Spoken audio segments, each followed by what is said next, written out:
ഏറ്റവും ബഹുമാന്യരായ നാട്ടുകാരെ, നിങ്ങൾക്ക് എൻ്റെ സ്നേഹാഭിവാദ്യങ്ങൾ.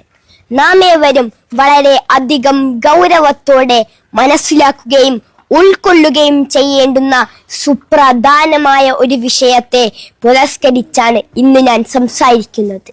മാനവരാശി അതിൻ്റെ ആദ്യം മുതൽ ഒട്ടനവധി ദുരന്തങ്ങളും വൈതരണികളും കടമ്പകളും നേരിടുകയും ആ പ്രതിസന്ധികൾ അഖിലവും നിഷ്പ്രയാസം തരണം ചെയ്യുകയും ചെയ്തിട്ടുണ്ട്. എന്നാൽ നാം രക്ഷ പ്രാപിക്കാൻ ഒരു വഴിയും പഴുതും കാണാതെ പരിഭ്രാന്തിയോടെ വിറങ്ങലിച്ചു നിൽക്കുന്ന ഭീകരവും ബീഭത്സവുമായ ഒരു മഹാമാരിയാണ് നമ്മുടെ സമൂഹത്തെ കാർന്ന് തിന്നുന്ന ലഹരി എന്ന കൊടും വിപത്ത്. മദ്യവും മയക്കുമരുന്നുമൊക്കെ ഉപയോഗിച്ചു തുടങ്ങുന്ന പ്രായം മുൻപത്തേക്കാൾ ഭയാനകമായി താഴേക്ക് വന്നിരിക്കുന്നു. 16ഉം 17ഉം ഒക്കെ ആയിരുന്നത് ഇപ്പോൾ 12ഉം 14ഉം വയസ്സായി കുറഞ്ഞിരിക്കുന്നു. ലഹരി ഉപയോഗം മാരകമായ ഒരു വിപത്തായി മാറിയിരിക്കുന്നു. ലഹരി മരുന്നിനോടുള്ള അടിമത്തം വ്യക്തിക്കും കുടുംബത്തിനും മാത്രമല്ല നാശനഷ്ടങ്ങൾ വരുത്തിവെക്കുന്നത്, മറിച്ച് സമൂഹത്തിന്റെ ആരോഗ്യവും സാമ്പത്തിക സാംസ്കാരിക സുസ്ഥിരതയും അത് നശിപ്പിക്കുന്നു. തുടക്കത്തിൽ രസത്തിനും കൗതുകത്തിനും ഉപയോഗിക്കുന്ന ലഹരി മരുന്നുകൾ തകർത്തെറിയുന്നതും കവർന്നെടുക്കുന്നതും ജീവിതത്തിന്റെ സർവ്വവർണ്ണങ്ങളെയും അഭിലാഷങ്ങളെയുമാണ്.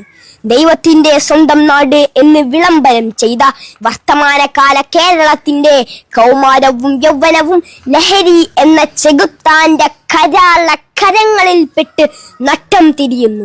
ജന്മം നൽകിയ മാതാവിനെ ജനിപ്പിച്ചതിന്റെ കടം വീട്ടാൻ ഞാൻ കഴുത്തറുത്തിക്കൊണ്ടിരിക്കുന്നു എന്ന് പൊതുസമൂഹത്തോട് പൈശാചികമായ ചേഷ്ടയിൽ വിളിച്ചു പറയുന്ന യൗവനവും പ്രിയപ്പെട്ട മാതാവിനെ ചുറ്റികക്ക് തലയോട്ടി പൊട്ടിച്ച് കൊലപ്പെടുത്താൻ ശ്രമിക്കുന്നതും ഒരേ ഉദരത്തിൽ ജനിച്ചു വളർന്ന് പ്രിയപ്പെട്ടവനായ തന്റെ കുഞ്ഞനുജന്റെ കപാലം ചുറ്റികക്കടിച്ച് പൊട്ടിച്ച് നിഷ്കരുണം കൊന്നുകളയുന്നതും വാർദ്ധക്യത്തിലെത്തിയ മുത്തശ്ശനെയും മുത്തശ്ശിയെയും തല്ലിക്കൊല്ലുന്നതും ഒരേ ഉദരത്തിൽ ജനിച്ചു വളർന്ന് കൂടെ ജീവിച്ച തന്റെ സഹോദരിയുടെ പുണ്യമേനിയിൽ രതിക്രീഡയാൽ നൃത്തമാടുന്നതിലേക്കും കേരളത്തിന്റെ കൗമാരത്തെയും യൗവനത്തെയും സാംസ്കാരികമായി തകർത്തെറിഞ്ഞത് ലഹരി എന്ന കൊടും പാഷാണമല്ലാതെ മറ്റാരാണ്?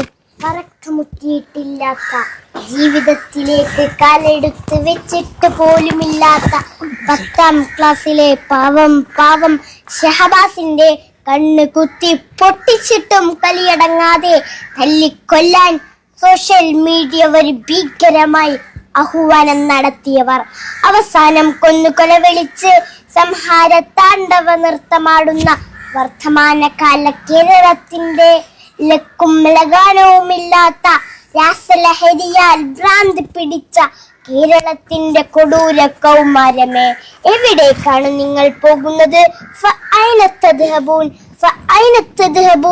അപ്പോൾ നിങ്ങൾ എവിടേക്കാണ് പോകുന്നത്? സിന്തറ്റിക് രാസലഹരിയുടെ ഉന്മാദത്തിന്റെ തമോഗർത്തത്തിൽ തകർന്നടിയും മുമ്പ് തിരിച്ചു വിളിക്കേണ്ടിയിരിക്കുന്നു. ഈ സമൂഹത്തെ തിരിച്ചു നടത്തേണ്ട കാലം ഭീകരമായി അതിക്രമിച്ചു പോയിരിക്കുന്നു. അക്രമത്തിനും അരാജകത്വത്തിനും ലഹരിയുടെ ഉന്മാദത്തിനും പ്രോത്സാഹനം നൽകുന്ന, അതിനെ ഗ്ലോറിഫൈ ചെയ്യുന്ന സിനിമകൾ, സീരിയലുകൾ, കവിതകൾ, നോവലുകൾ, സാഹിത്യങ്ങൾ ഒന്നും തന്നെ നാം പ്രോത്സാഹിപ്പിക്കരുത്. അത്തരം സാഹിത്യങ്ങളിലെ സൈക്കോപാത്തുകളായ ലഹരിയുടെ രാസലീലയിൽ അഭിരമിക്കുന്ന അരാജകത്വങ്ങൾക്ക് നടുനായകത്വം വഹിക്കുന്ന നായകന്മാരിൽ നിന്നും നമ്മുടെ മക്കൾ മാതൃക കണ്ടെത്താതിരിക്കട്ടെ. നമ്മുടെ മക്കളെ അവയുമായി സമീപിക്കാൻ പോലും നാം അനുവദിക്കരുത്. കുഞ്ഞുനാളിലെ ഈ അവബോധം നമ്മുടെ മക്കൾക്ക് കർശനമായി പകർന്നു നൽകുക. ജീവിതമാണ് ലഹരി, ജീവിതമാണ് ലഹരി എന്ന സുന്ദരമായ പരമാർത്ഥം നമ്മുടെ ജീവിതത്തിൽ പകർത്തുന്നതോടൊപ്പം മറ്റുള്ളവരിലേക്കും പകരാനും നാം പ്രയത്നിക്കുക. നമ്മുടെ കൗമാരങ്ങളുടെയും യൗവനത്തിന്റെയും അടിവേരറുക്കാൻ ഒരുമ്പെട്ടിറങ്ങുന്ന പിശാചിന്റെ സന്തതികൾക്കെതിരിൽ അതിശക്തമായ നിയമങ്ങൾ ഉണ്ടാവട്ടെ. അത്തരം നരാധമന്മാർക്ക് 200 ഗ്രാം മട്ടനും 400 ഗ്രാം ചിക്കനും കൊടുത്ത് സുഖലോലുപതയിലേക്ക് ആനയിക്കുന്നതിന് പകരം വേണ്ടി വന്നാൽ നടു റോട്ടിൽ പട്ടട ഒരുക്കുക. അതാണ് സമൂഹത്തിന്റെ നിലനിൽപ്പിന് അഭികാമ്യമായിട്ടുള്ളത്.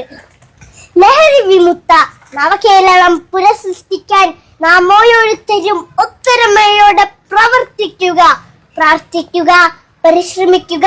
സുന്ദരമായ ഒരു നല്ല കാലത്തെ ആശംസിച്ചുകൊണ്ട് ഞാൻ എന്റെ വാക്കുകൾക്ക് വിരാമം കുറിക്കുന്നു. ജയ് ഹിന്ദ്. ജയ് ഹിന്ദ്.